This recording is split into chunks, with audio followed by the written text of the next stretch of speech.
Alrighty, guys. I'm pretty sure we're on. So, hey, this is Miss Firehammer here, Mr. Sharp. Hello. Alrighty, so I wanted to make this video for you all because you got your MSTEP testing, and we haven't even talked about U.S. in World War I yet, so that's what we're going to talk about today.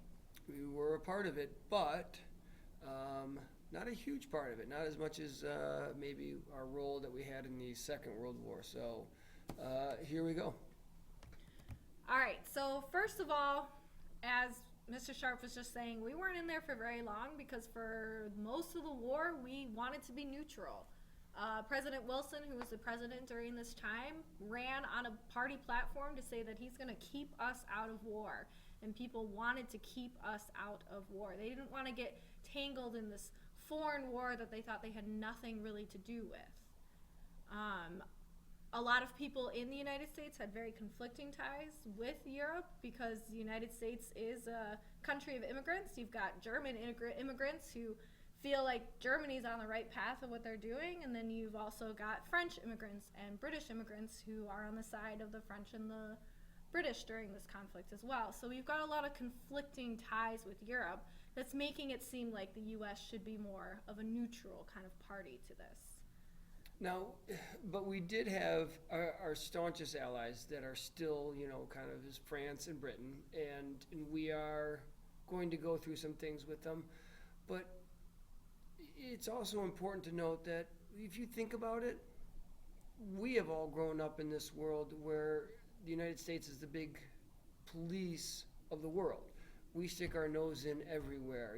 We send troops into countries if their governments aren't treating their people right, or if there's famine or whatever there is. We seem to find our way in. Back then, it was completely different. We wanted to stay out of everybody else's business. That was their business. Whatever Europe wanted to do, have at it. We don't want a part of it. So it's a cool perspective to think that, as much as we think we have to be a part of everything, there was a time period when we didn't want to be a part of anything. So we just wanted to do our own things in the U.S., have our own colonies, do our own thing, not deal with what Europe was doing. But the thing is we, with those ties that Mr. Sharp just said to Britain and France, we actually were sending aid and guns and other war materials over to Europe long before we entered. Basically, since the beginning of the conflict, even before the conflict, we were sending over supplies to the British, to the French, to kind of give them help. We didn't want to help them soldier-wise, military-wise, but we wanted to help them, give them money and guns. And so now, is that just business, or is in staying neutral, or is that actually taking a side? If you're Germany, well, you can obviously see where you could say, well, they're helping them. They're taking their side in the war because they're not selling us guns and ammunitions and all that. At the same time, the U.S. could just say, well, it's just business is business. And they really tried to do all of this supplying of anything military, like guns or ammo and that, under the table. Very on the quiet. Down low. Yep. And then so you'll see this kind of come up in our next slide here with the sinking of the Lusitania. So, yeah, they wanted to do it on the down low. Basically, shipping liners full of passengers, because the best way to travel between the U.S. and Europe at the time was on big boats. Like if you've seen Titanic, you've seen those types of boats that go across the ocean there. And we would send these ships over there with people who were just traveling to Europe or traveling back to the United States, but we'd also have guns and money and other supplies on those ships as well. And one of the things that the Germans liked to do a lot during this war was they had submarines, and their submarines would go around and they would attack ships that they thought would be sending supplies to the British and the French, because obviously if you're on the other side, you don't want your allies to have supplies. And they started attacking our ships, and we were like, no, Germany, we're not in this war. You can't just attack our ships for no reason. And so we did actually sign this sort of agreement that Germany wouldn't attack our ships. But then they started to attack them some more. And on May of 1915, they actually attacked this British ship that had a lot of Americans on it and some American supplies on it, which is why the Germans might have sunk it, and 128 Americans were killed. So we were not excited about this. It's a lot of our people killed on a ship that we're not even in a part of this war. Okay, and we talked to Germany and they said, look, sorry about this, but then Germany again started attacking our shipping lines in 1917, so not making us very excited about it. So again, what do you do? We're saying we were trying to stay neutral. However, we are putting weapons on passenger ships, which is kind of a jerk move. And you don't even know, it's not proven, it's suspected. Most historians believe that we had weapons on there. The Germans felt that we did. Can you imagine being those passengers and the U.S. government putting them in harm's way? I'm sure they weren't told. No. So, it's a very suspect thing, but the Americans could use that politically and say, oh, look at the Germans, these nasty people, are attacking passenger ships. They're attacking innocent civilians. And when maybe that wasn't necessarily the case.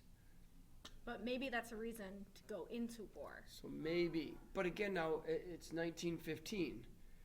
We don't enter the war until 1917.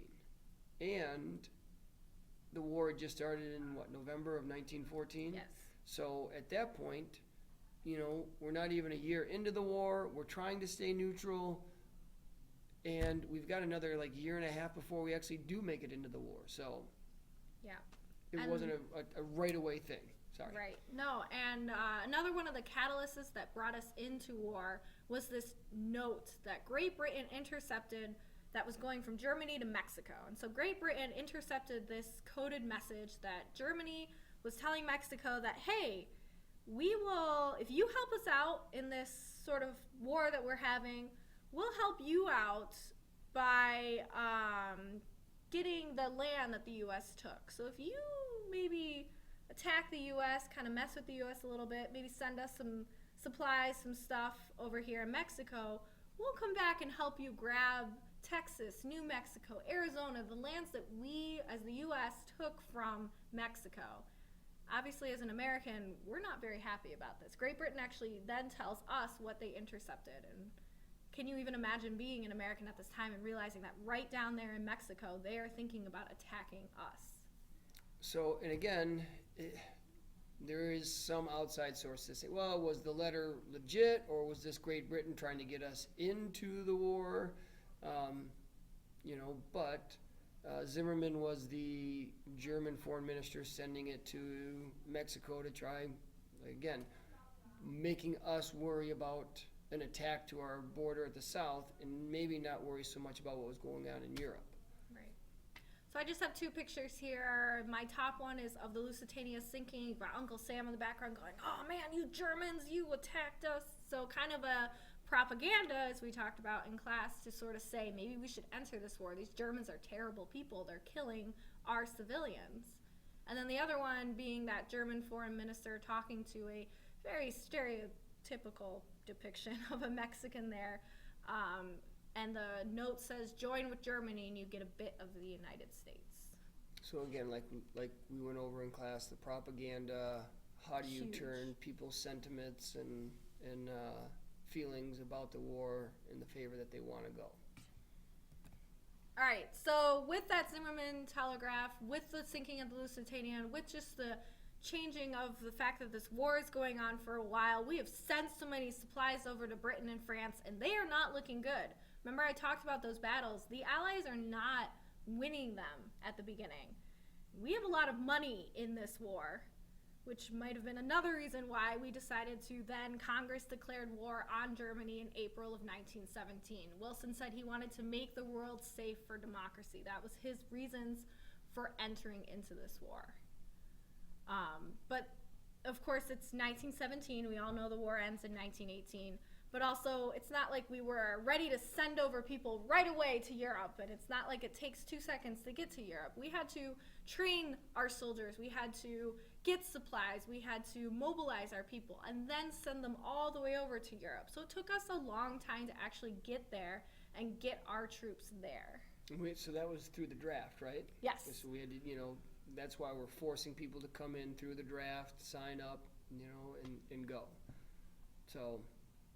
And one of the big things, since it took us so long to get there, one of the big things that we actually did for those allies over there in Europe, for Britain and France, is once we brought over these thousands of fresh troops, the morale of those British and French troops were like, yes, there's new people here. We can do this. We've got more support now. We can definitely win this war. That was the biggest thing that we brought over to Europe and brought into this war, was just a new, fresh morale to help win this war. Because it was just a war of attrition. It was just the nasty fighting in the trenches. You get or give up 100 yards, 200 yards, but you lose thousands of people. So morale was a huge thing. All right, one of the most important things that Wilson actually got out of this kind of war is the fact that he decided that there's going to be these 14 points, that if we do this after the war ends, there are going to be no more wars in the entire world, ever. Okay, and you can see his 14 points up here. I could not get the numbers to start with 8 on the other side, so sorry, it's 7 and 7. But those are his points here. A lot of open conversations, free trade. We've got to evacuate the troops in Belgium. We've got to free ethnic groups. We've got to have an independent Turkey, an independent Polish state. Got to have a League of Nations, a collection of nations to talk together about issues before we start a world war.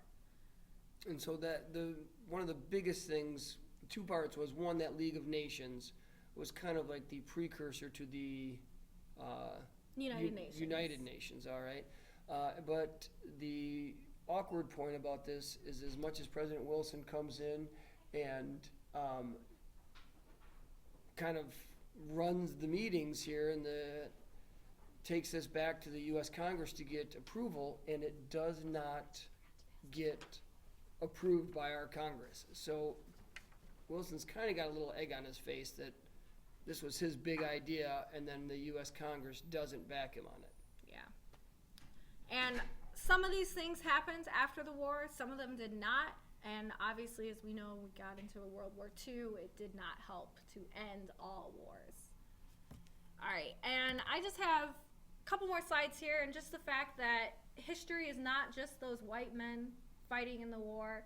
There was a bunch of women involvement in this war. They worked on the front lines as nurses. They worked on the home front by taking over all those positions that their husbands left when they went to go fight the war. So these women are now working in factories and positions that only men used to have. But now that we don't have enough men in the countries, women are coming in to take those spots. They're also helping to promote this war effort by instilling a war morale in their men. Basically saying, husband, you gotta go fight. Son, you gotta go fight. Like, that's what you gotta go do. We gotta make sure that our nation is safe. So these women actually have a huge role in helping to boost the morale in their countries and also helping to boost manufacturing within their country as well. And this is going to lead to suffrage rights for a lot of women in these countries, in Britain, in the United States, and France, and that, where they had been denied the right to vote for so long, that this is kind of the breaking point that says, listen, you couldn't have done this without us. And as a result, we want our right to be equal politically. Right. So I just got a couple pictures here of women on the front lines, women working in factories. We've got more propaganda. Again, propaganda is huge during World War I. The fact that these women are doing their bit, learn to make, I think it's manumissions, so, and then the other one on her, their lives depends. You've got nurses there helping people on the front lines. These women were crucial in helping to make sure that the Allies would win World War I. My last slide here actually goes over these regiment of African Americans who are kind of forgotten, which is really depressing because they were actually these pretty badass, feared regiment of African Americans, the Harlem Hellfighters. And they were called the Hellfighters because the Germans saw them and it was basically like fighting hell when they fought them. And they came over, and the United States actually really didn't want them. They just gave them to the French. They're like, well, yeah, we've got these guys. They can help you out. And the French loved them. They actually won a lot of medals of honor, a lot of medals of just war medals afterwards from the French for their valor and for their efforts in the war.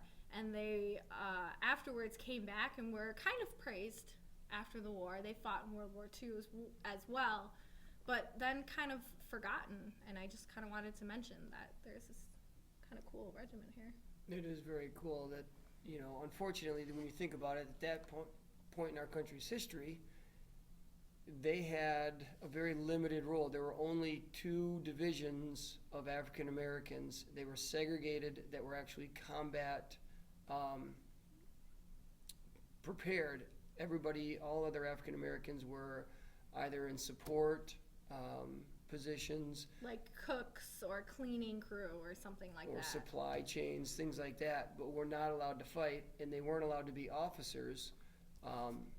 But these guys were the ones that kind of blazed the trail for an increased role as we get into World War II and the Tuskegee Airmen and that kind of stuff all coming into play in World War II. So, yeah.